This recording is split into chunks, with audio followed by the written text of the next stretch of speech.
for you guys. Oh yeah, I was just gonna tell Dini to start recording. Thank you. And then yeah, I'm gonna start presenting to you guys. So this is basically a bunch of tips and a bunch of kind of like stuff that I usually do and how I usually approach kind of this tutoring sessions.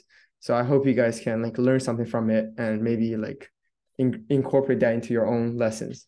So yeah, I'm gonna first talk a bit about myself. So my name is Kevin, and I just, as I said before, I'm a grade 12 student in Vancouver, and I lived in Montreal before, and I kind of started doing tutoring since, I guess, grade 9 or grade 8, something like that.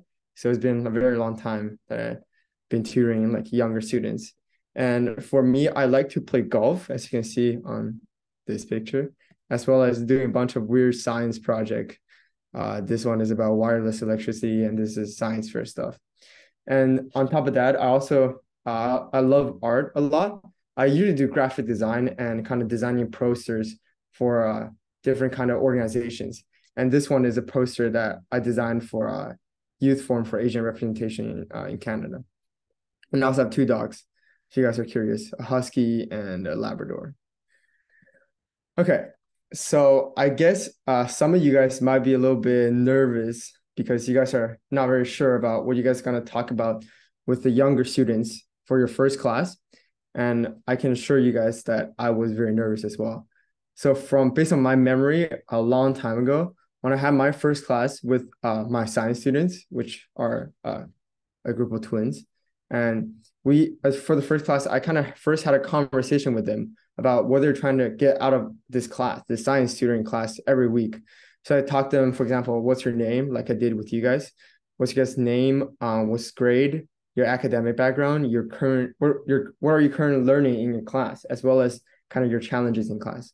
So their answer was basically more about, since they don't learn science in class, they want to learn something new about science, like with me. So I had to like kind of like teach them kind of science topics, science news and stuff like that. So stuff that are kind of like interesting to them. So, but that's very different than my current class. My current class is about English discussions. So these students mainly look forward to having a kind of English conversation with them, or improve their English reading, improve their English grammar. So first class, when you first meet your kind of new students, you guys can first like sit down and say, so what's your guys' name? What grade are you guys in? And what do you guys usually like to do? Have a conversation with them so you guys can make them feel comfortable, as well as to learn about what their level of English, as well as what they're working on currently in class. So that's what I usually suggest you guys do at first. And then after that, you guys can actually find a quiz and give them a quiz to do. For example, if it's a math quiz, a math tutoring session, you guys can maybe, for example, beforehand, find a math worksheet or a math exercise for them to do.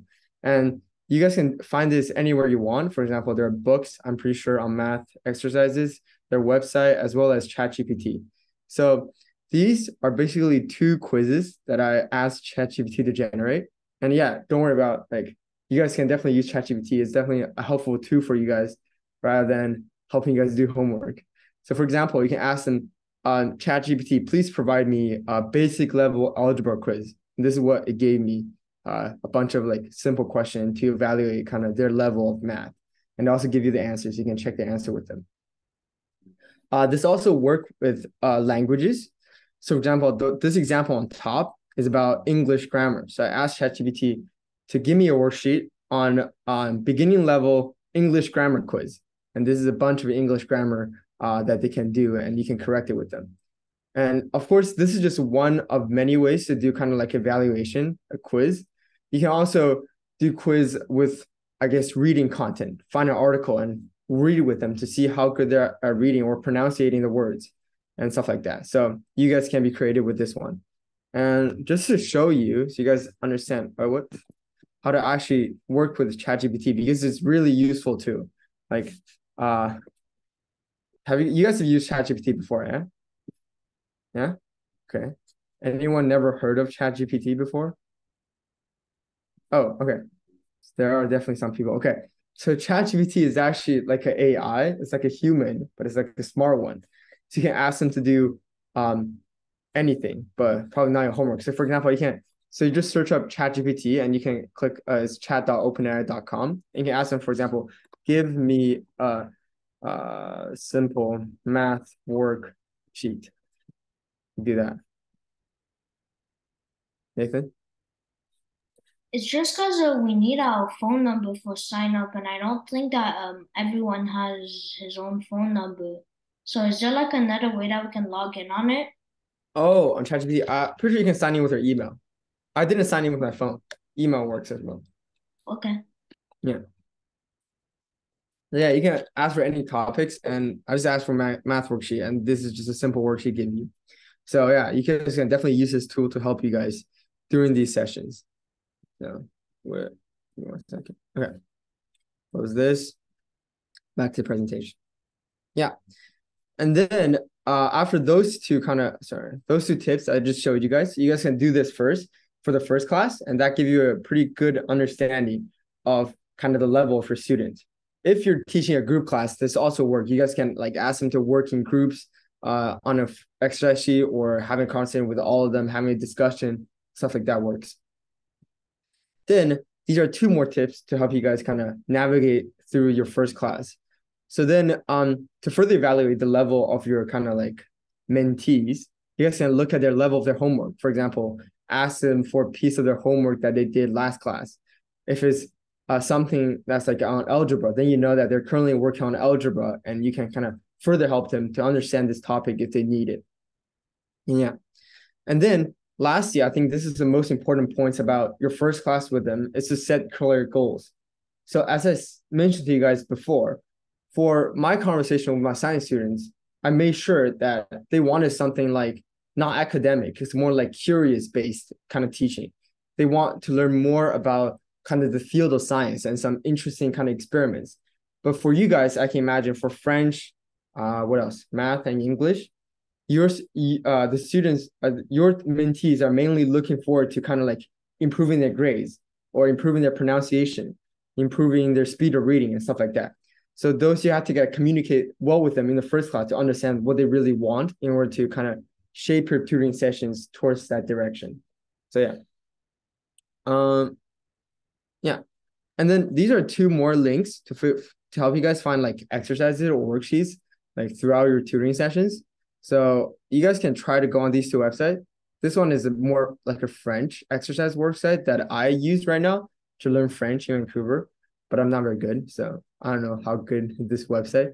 And this is just a math exercise website that I found in like 2 minutes online. You can just search up math exercises and anything will pop up. So I'll show you guys again.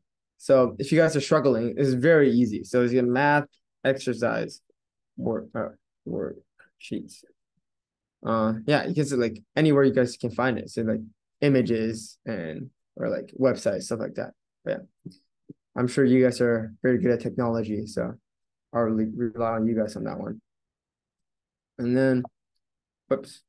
So yeah, so after the first class, I think this is a pretty good structure for the first class to understand what their level at and what they need help with. So yeah, next class. Yeah, this is oh wait, sorry. Yeah, and now I'm going to talk about preparing for your class.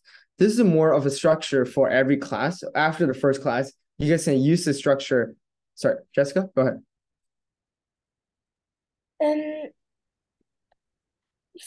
For the work, are we allowed to take one of our old books that are not used?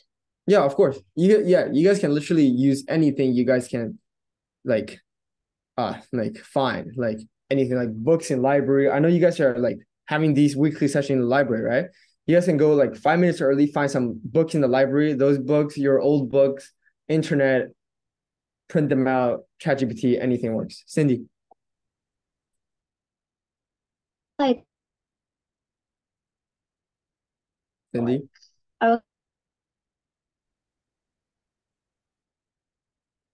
I think you're cutting off a little bit because your internet is not very stable.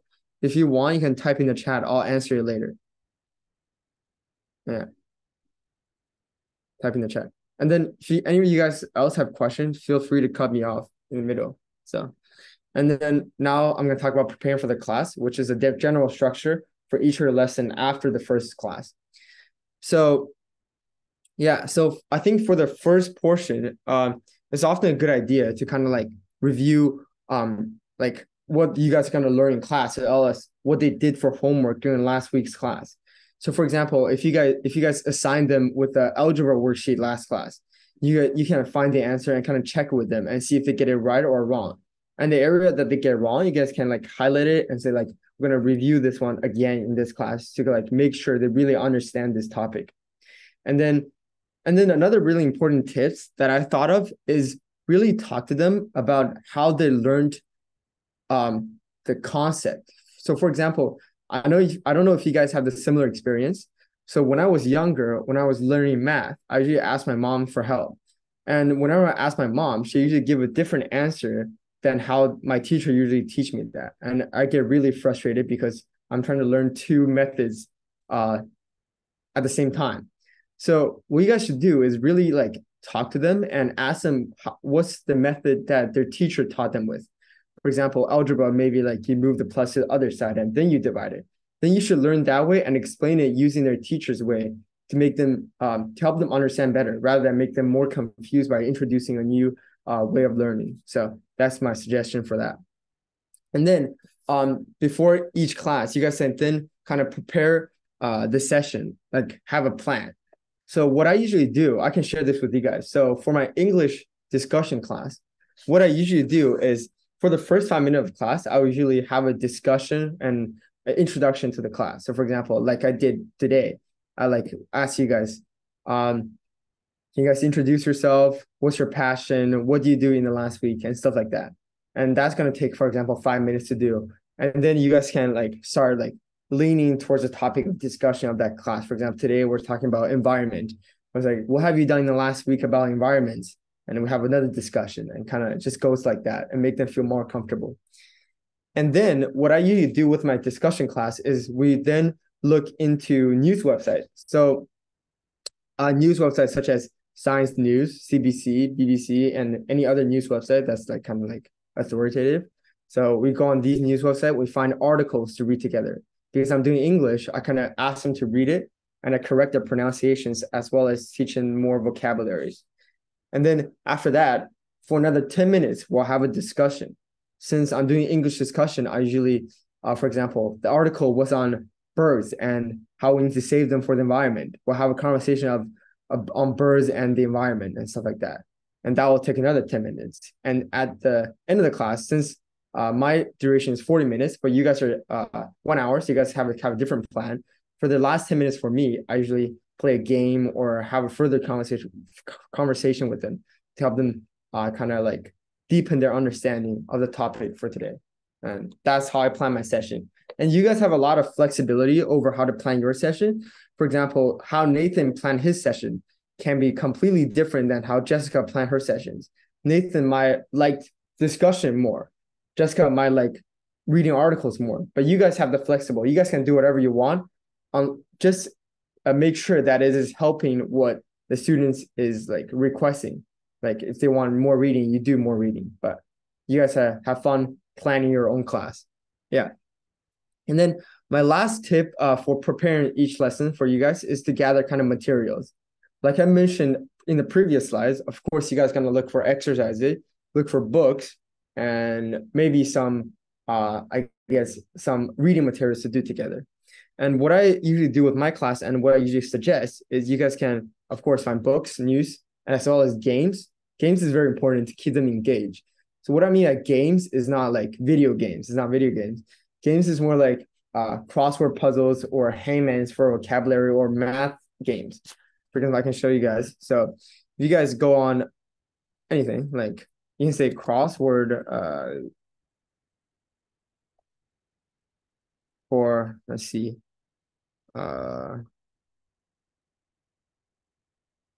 Like that.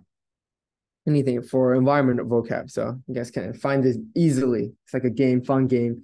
And as you can fill in the word things created by sun and water and tiles. That's like solar panels. So you gotta fill that in. It's like a game for them to keep them engaged as well as help them learn more vocabulary. Crossword puzzle is a really good idea. So you guys can think about that. It's more like for English and for French, but yeah. And then as well as conversation topics. So I usually do that a long time ago where who drew that? Somebody raised that. So I usually do that a long time ago where I usually go online and find a bunch of questions to kind of discuss with them. So wait, clear. Give me 1 second. Yeah. What you do is you can go online. For example, if you're guys talking environment, search up ESL. I'll show you guys actually again. I'll show you guys. So basically you guys go online, so do this. ESL or French SL discussion questions. Yeah. And then you go in here, go in this. All these type of kind of like topics to discuss. For example, bicycles. Oops. Let's talk about bicycles. These are all questions that you guys can have a conversation with your students on. For example, on have you ever had your bicycle stolen? And what's your best bike you ever had? Stuff like that. So these are like good resources for you guys to find. Lots of online resources. You guys just need to search it up. And yeah, feel free to search it up in class as well. Then. Okay. Now I went over how to prepare for your class. Now I'm going to move on to teaching strategy. I think this part is also very important since they make up how you teach and how they learn. So yeah. So the first part is talking about how you were able to learn it. Like I said before, like how you had to ask them how they learned it in class. You also got to teach them how you learn it. For example, how you learn if they're learning algebra, teach them how you learn algebra and explain it using very, very simple terms. Like for example, this move to this side, or like something very fundamental, very basic. And when you see a question, for example, if you're doing practice question and they're confused, tell them how you approach this question, what you're thinking, for example, or you can even make kind of simple models to accommodate with that. So, sorry, go ahead. I have a question. Do you have a question? No, okay. You raised your hand. I thought you had a question. Okay, no worries. Yeah, so that's what I would suggest. So, for example, when I used to teach science, right, I had this class on camera pinhole effect. I don't know if you guys know this. So basically, I was able to find a video online and I built a model for them to show them how it actually works. And this helped them a lot with their understanding. And this concept you can also apply to math, where we can, like, if you're doing, I don't know, 1 + 1 or 2 + 2, find like 5 stakes or 2 stakes, and like 2 stake at 2 stake, give you 4 stakes and stuff like that. You guys can be creative and you guys can make a lot of stuff beforehand to make the class more fun as well as more kind of better for them to understand. Yeah. And then I will also, this tip is more for kind of like English class and French class, not really for math. So this is more about reading and correction. So reading, I think, is applicable to almost all subject of tutoring. So I think we used to have like a bunch of different classes like science, chess, math, French, English. I think reading is good for all of them, but more applicable for languages, of course. So yeah, maybe find some articles online and read them together with them, like the news article I suggested in the previous slides, like Science News, CBC, or other news website, and provide them with some materials to read together, and as well as correcting with pronunciation. For example, if Nathan is reading right now, I asked Nathan to read this part. Nathan's like, I don't know how to pronounce tutoring. How do I pronounce that? So kind of like help them pronounce it. For example, tutoring, and then you spell it out for them and help them with the pronunciation. So reading is very good at that, and as well as help them read and pronounce it.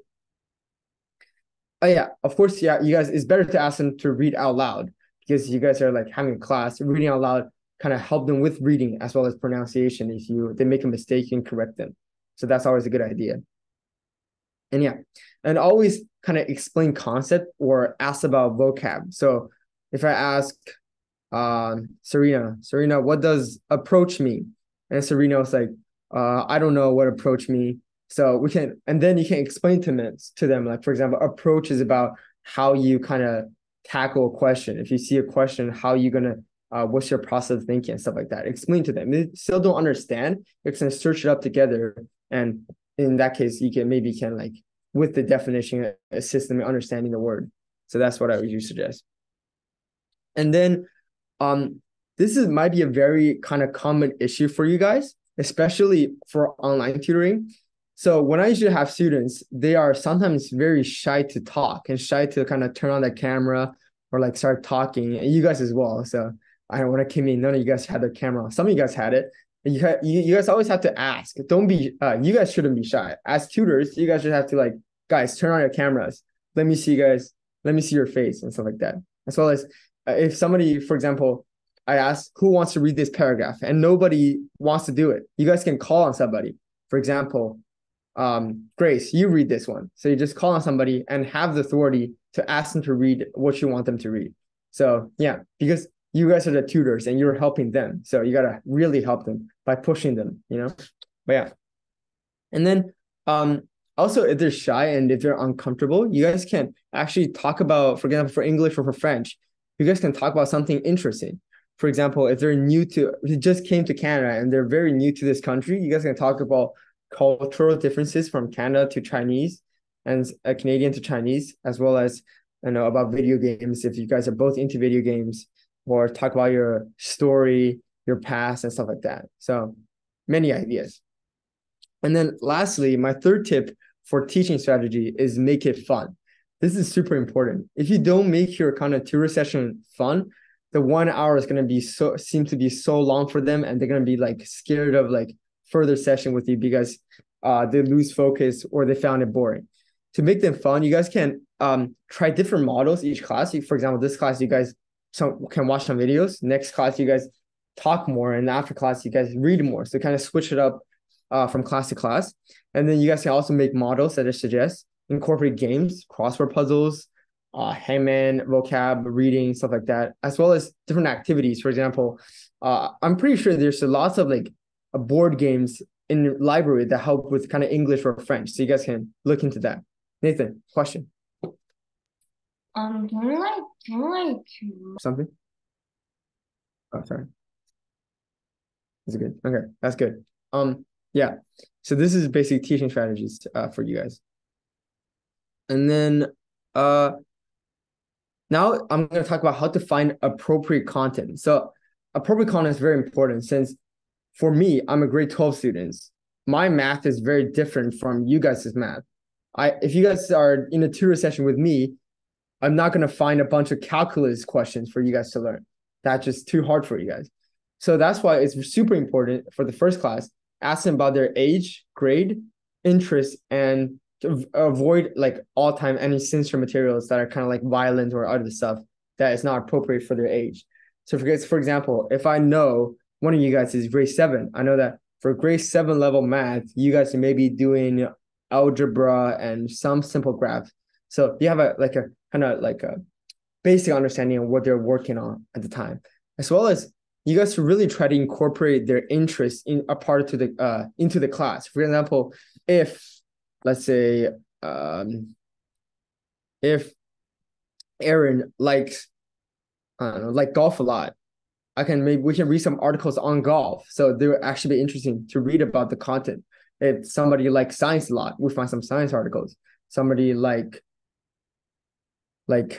trees a lot, find some trees articles. So incorporate their interests with the class, so make them more fun and interactive. And my second tip in finding kind of make the class appropriate and keep it on the right track is to not make any assumptions, and kind of you guys should learn with your students at all times. For example, if anybody asks me a question that I don't know, for example, they ask me how are iPads made? I had no idea how our iPads are made. So don't make assumption. Don't make like, I think iPads are like, you have a hammer, you just hammer the metal together, you make an iPad. Don't make assumptions. And whenever you get a question that you don't know the answer to, go online, search it up. So search it up, you have Google, you have different web browsers, you have books, just to like search it up and like learn with your students. You are learning with them. This is not only a one-way thing, you're learning with them. So that's my suggestion. And then my third topic is like, when you guys really don't know, for example, for English class, for French class, if you guys really don't know what you guys can talk about, you guys can always think about holidays, news, or changes in the world. So what I mean by this, for example, if this week is Halloween and you guys are my English discussion class and I have no idea what we're going to talk about, we can talk about Halloween. So I can ask you guys, what are you guys planning to do on Halloween? What is your costume going to be? Something like that to make it kind of on topic and like for season, you know, as well as kind of news, Russia-Ukraine war and stuff like that, as well as changes in the world, new technologies, electric cars, anything you can think of, you guys can incorporate into a part of your lessons. So yeah, that's my suggestion. But that's more for like English discussions. Okay. This is the last part. This is about homework. So homework is usually what you guys so for you guys are tutors, right? And then your students and you both should have some homework to do during the week to prepare for the next lesson. For them, it's more about kind of the exercise you assign to them. For example, you assign to them vocab, right? Vocab, for example, remember these vocab and learn, like, refresh your memory every day on these vocab. For example, vocab is approach. Find one word that is synonym with approach every day, something like that. And then you can provide them as well with exercise sheet. For example, you guys can print out some exercise sheets for them to take home and do it on their own time, as well as talk to them about areas to pay attention next class. For example, they really don't know how to do division this class. Really talk through them before the class end on how to do it and ask them to like kind of write it down or like do more exercise at home on this topic. And yeah, as well as I think this is an important part. For example, in your class, during your tutoring session, if you both don't know how kind of their teacher taught it, ask them to ask their teacher on how they did it. So for example, I can ask, I don't know, Huiyang to ask their teacher on how you actually did this math. How do you actually do this question? Ask your teacher to explain it and maybe I'll ask Huiyang next class to explain how their teacher taught it to me. So you guys can like have this kind of mutual connection. And then for you guys kind of have more homework, but kind of like invisible homework they have to do on your own. First, you guys should seek feedback. So firstly, ask the student how they think the class went. For example, today, I think is a good class, but I should ask somebody else. Nathan, what do you think today went? What do you think? How do you think this class is going? I think that it's good. Give me any feedback. Am I doing something wrong that you don't like? No. No? No? Okay. Thank you. I know you're being polite. Definitely have a lot to work on. But you guys can ask them, literally just ask them, like, what did I do wrong? What do I need to improve on next class? So you guys know what to do next class. And always remember, you guys, like, if they say, like, oh my God, this class is boring, don't get mad because they're like little kids. Like, they're like so many, like 3 years or 4 years younger than you. Don't be mad. They're just like being honest. And just take that honesty and kind of like improve on yourself. And that's my suggestion for that. And then, yeah, my third point is reflect on how the class go and improve. Not only that you should ask them about how the class went, you guys should reflect yourself, do a personal reflection and on how the class went and identify any challenges. For example, communication wasn't good. Today, I can think of, if I reflect on today's class, I can think of, I improved on my speed of kind of talking. Before I talk really fast and you guys wouldn't understand because I just blur. And then today, as well as that, I kind of need to work on more about organizing my thoughts today, maybe, and stuff like that. You guys can like self-reflect and write them down so you guys can improve next class. And then, yeah. And then also note down what piqued their interest. What I mean by that is like, for example, when you guys start talking about rockets, they suddenly pay so much attention. Like, oh my God, I want to learn so much more about rockets. So you guys know that they like science or they like rocket related stuff. So you guys can maybe talk about that in later class to help them focus up or set objectives like Nathan has said. So that's a great idea. But yeah. And I think, yeah, these are all my suggestions and kind of my points. Now it's like the Q&A session, Q&A process. Any questions? I'm here to answer.